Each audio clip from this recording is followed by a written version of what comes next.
ce qu'appellent les koufars à Saint-Sylvestre, écoutez bien, 80% des meufs rebeuses, au moins 80% des meufs rebeuses de France, des meufs de France, rebeuses de France, 80% en Saint-Sylvestre se préparent à aller twerker, à aller boire de l'alcool et à aller twerker en boîte et à aller se faire fourrer toute la nuit. 80%. Cela, avec la bénédiction des parents quand elles sont jeunes, et avec la bénédiction de leurs frères, puisque leurs frères savent très bien où elles sont, et quand elles s'habillent, ils savent très bien comment elles s'habillent, qu'est-ce qu'elles vont faire, bon, parce qu'eux, ils font la même chose, d'accord? Donc, la famille, c'est très bien, la famille, l'environnement familial de ses sœurs, c'est-à-dire le père, la mère et les frères, savent très bien ce qui va se passer, et ils laissent faire, et ils trouvent ça complètement normal, et ils laissent faire.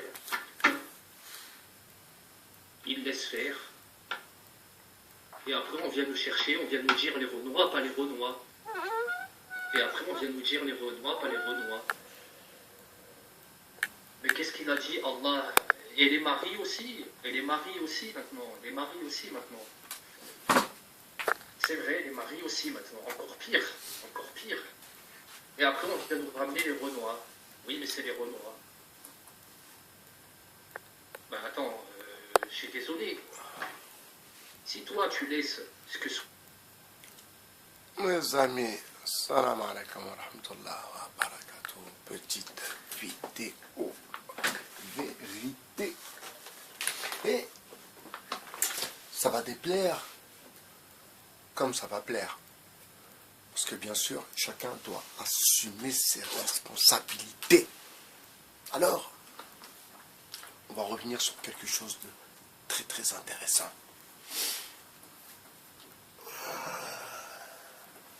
Vous savez, je te salue, DJ HK. Un jour, DJ HK m'a invité dans une chicha où il se produisait en tant que DJ, bien sûr. Je te souhaite plein de bonnes choses pour cette nouvelle année, Hakim. Et donc moi j'arrive, me fais rentrer, je m'installe, une fille vient, me dit qu'est-ce que tu bois, un coca, elle me ramène une chicha, c'est pas mon délire, mais il m'a invité, donc je réponds à son invitation, c'est sympa de sa part, c'est un petit de mon quartier, un jeune de mon quartier, un jeune de mon quartier, donc je suis venu. J'étais assis, tranquille, et j'observais, je regardais un peu l'ambiance autour de moi. Je voyais toutes ces filles, c'est rebeu pour le coup, et il y avait plus de rebeux, de filles, que de Renois. Et pour le coup, il y avait plus de rebeux en tant que mec que de Renois aussi. Donc ça, c'est les chichamans. Et à un moment, je suis posé comme ça, je regarde. Putain, je vois ces filles prostituées, quoi, mais vraiment prostituées. Je regarde. Je me dis, c'est quoi le délire? C'est quoi le délire? C'est quoi le délire? C'est quoi ces filles-là? Et je pose la question quand même. Je pose la question, alors je ne vais pas dire à qui, mais je pose la question à un ami. Et je lui dis, mais c'est quoi le délire là? C'est quoi ces meufs là? C'est quoi ces rebeux là? C'est quoi ces rebeux en carton là? C'est quoi ces ramjas? C'est quoi ces crasseuses? C'est quoi ces meufs déglinguées? C'est ramjettes. Je dis, mais ils ont pas de frère ou quoi? C'est quoi le délire? Et vous savez ce qu'il me dit? Il me dit, bah, ses frères, ils sont là avec elle, mes amis. Ils sont là dans la chicha avec elle. Ah. Alors vous voyez, cette histoire de rebeu, renoir, rebeuse, renoise, c'est de la connerie. Et là, on va arrêter un peu tout ce cinéma qui sert à rien, à part que certains arrivent à ouvrir des débats très très intéressants. Attention, ce soir, nous allons parler des rebeux et des renois. Starfall qui se font la guerre. Qu'est-ce qu'on en a rien à foutre? Je pense à ma communauté. Que ce soit des rebeuses, des renois, des séfrans, des chinois, des chihuahuas, ou je sais pas quoi. Qu'est-ce que j'en ai rien à foutre? Alors, est-ce que ce n'est pas aussi une part de culpabilité? Donc, c'est Rebeu qui, à présent, accuse les Renois de... même pas répéter ce qu'il raconte, parce que là, on a la preuve factuelle. Donc, j'allais parler de cette fille que j'ai rencontrée, et je vais vous raconter l'histoire. Je vais vous donner un peu, je vais vous raconter un peu de l'histoire quand même, pour que vous compreniez un peu le délire.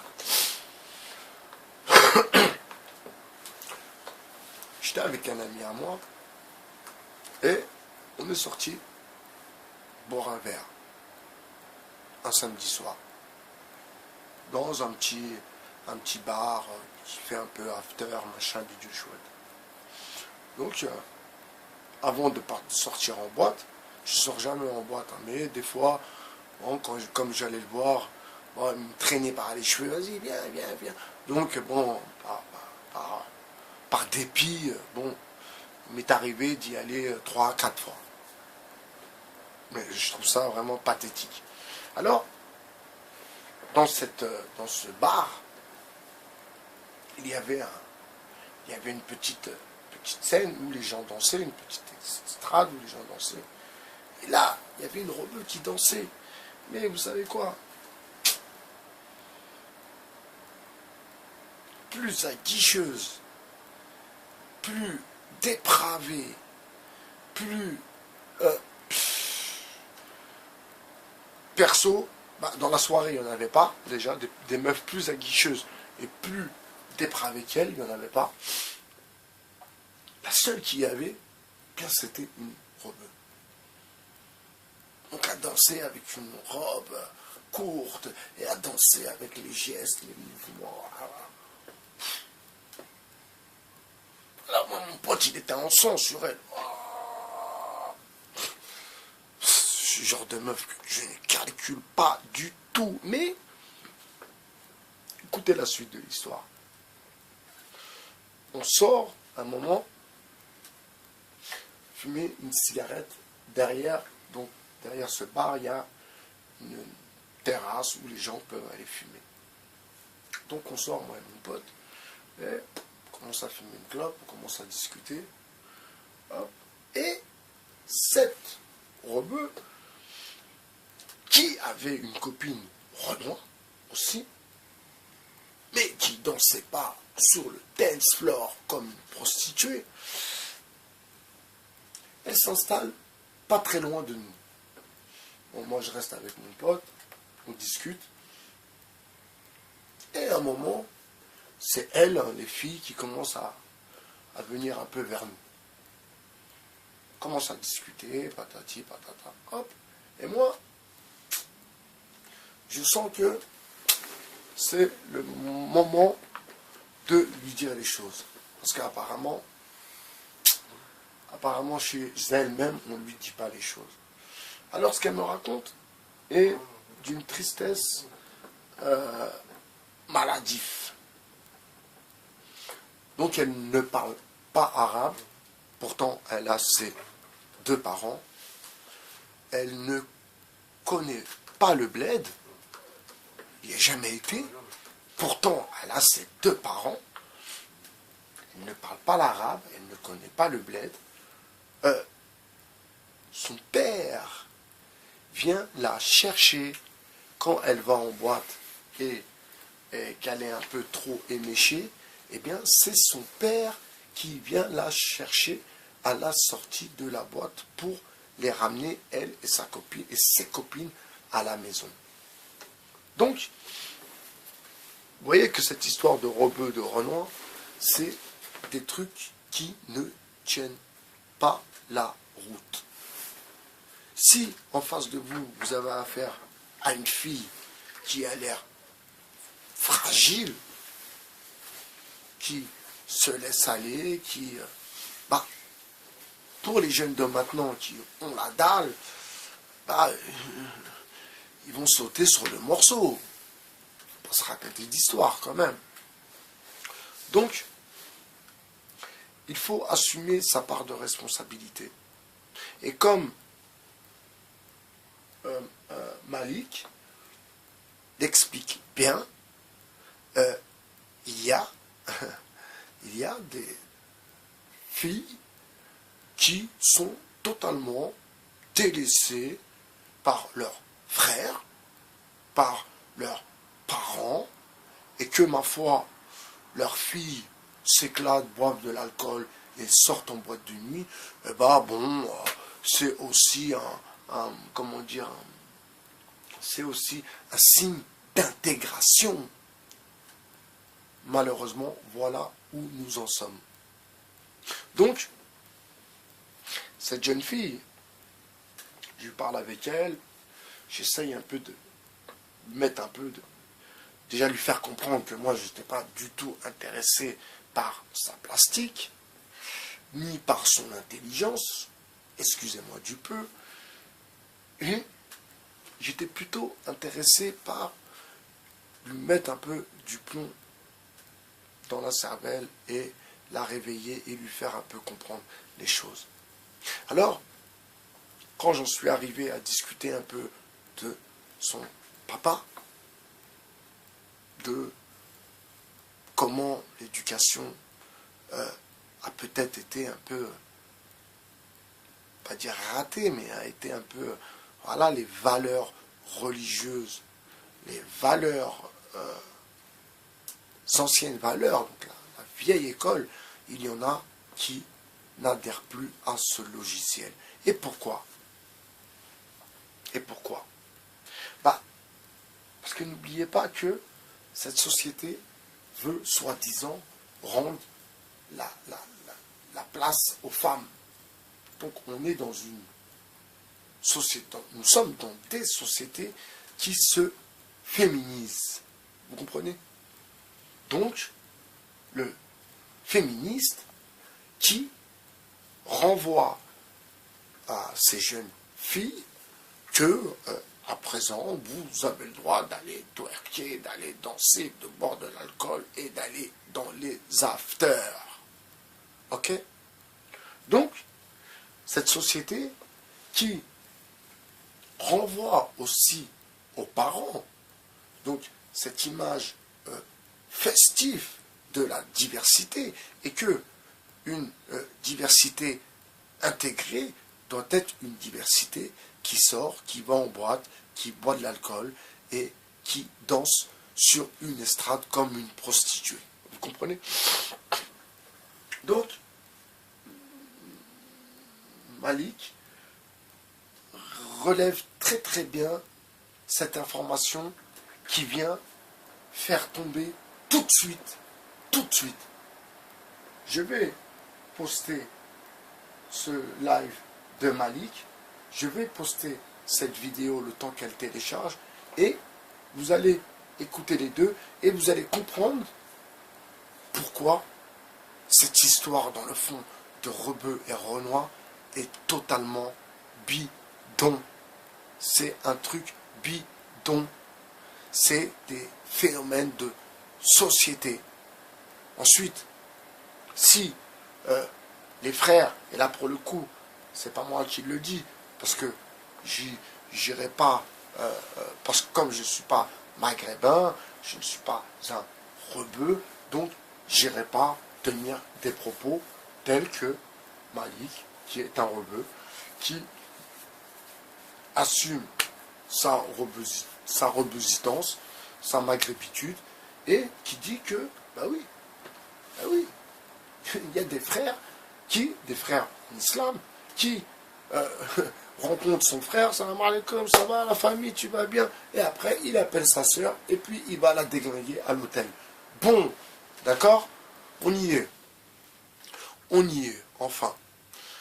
Donc, vous voyez que, dans le fond, c'est un problème d'éducation, c'est un problème de transmission, c'est un problème sociétal aussi, quelque part.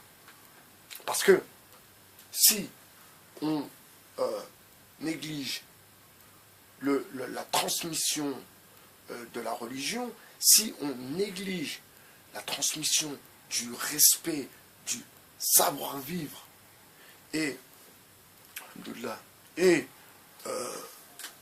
du vivre ensemble avec tout le respect que cela comporte, eh bien, on n'en serait pas là avec ces histoires de rebeux et renois.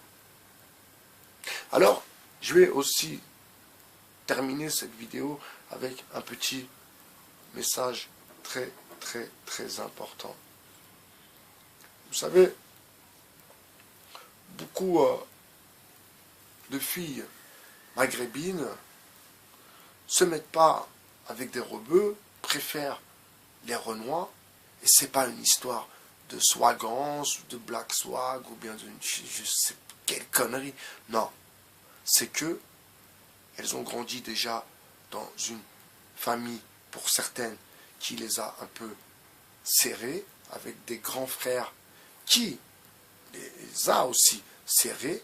Ma foi, ce sont des filles bien éduquées, bien élevées, mais elle ne veut pas d'un homme qui lui rappelle son père ou qui lui rappelle ses frères. Donc, elle préfère changer de logiciel et avoir le logiciel, un plaque logiciel, si vous voulez. Pour elle, c'est aussi une histoire de se décrocher de la pression qu'elle a vécue toute sa jeunesse. Ceci dit, bien sûr que cet exemple est vraiment... alors Malik dit que 80% des jeunes filles maghrébines vont se préparer et sortir pour le jour de l'an, et sortir pour aller se retrouver dans des hôtels, et puis patati patata. Donc, je n'irai pas quand même jusqu'à 80%, quand même, s'il vous plaît. Quand même pas jusqu'à 80%, mais sachez bien une chose, c'est que, eh bien, dans les chichas, il y a les frères et il y a les sœurs qui sont ensemble parfois et qui s'éclatent ensemble. Vous comprenez? Alors après, quand on vient parler de religion, des Français, oui, les Français, mais les Français, mais il y a certains Français qui sont beaucoup plus dans la retenue. Pourtant, ils n'ont pas le digne, ils n'ont même pas la religion, mais ils ont beaucoup plus de retenue, beaucoup plus de hashma que des gens qui viennent de la diversité avec une religion, avec des parents, avec des interdits bien particuliers. Vous comprenez? Donc, que cette histoire de rebeu, renois, franchement, il faut la mettre à plat et puis l'enterrer à jamais. Donc, je vais revenir aussi sur un truc important.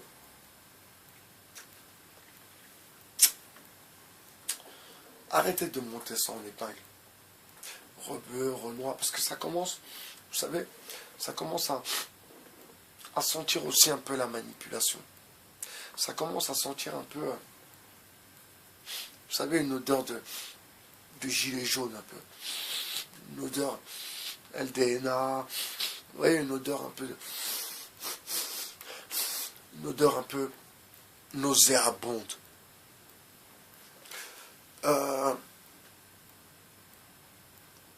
J'espère que vous comprenez où je veux en venir. Moi, je suis avec ma diversité. Je suis avec les Rebeux, les Renois, les Francs, les Chinois. Je m'en fous totalement.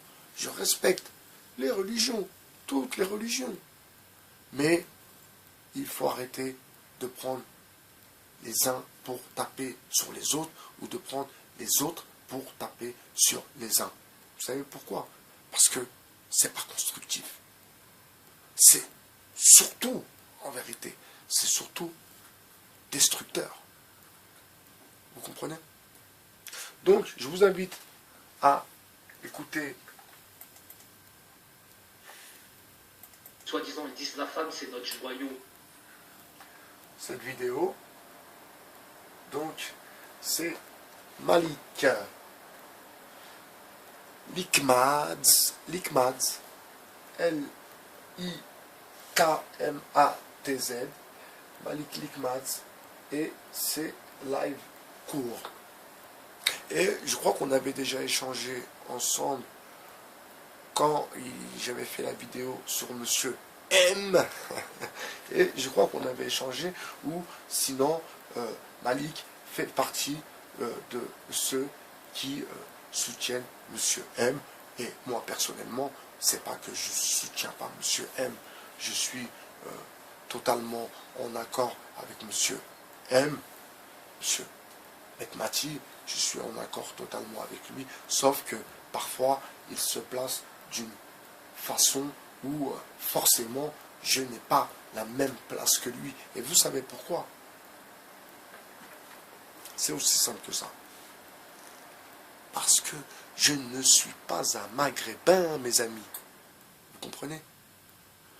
Je ne peux pas, même ayant embrassé la religion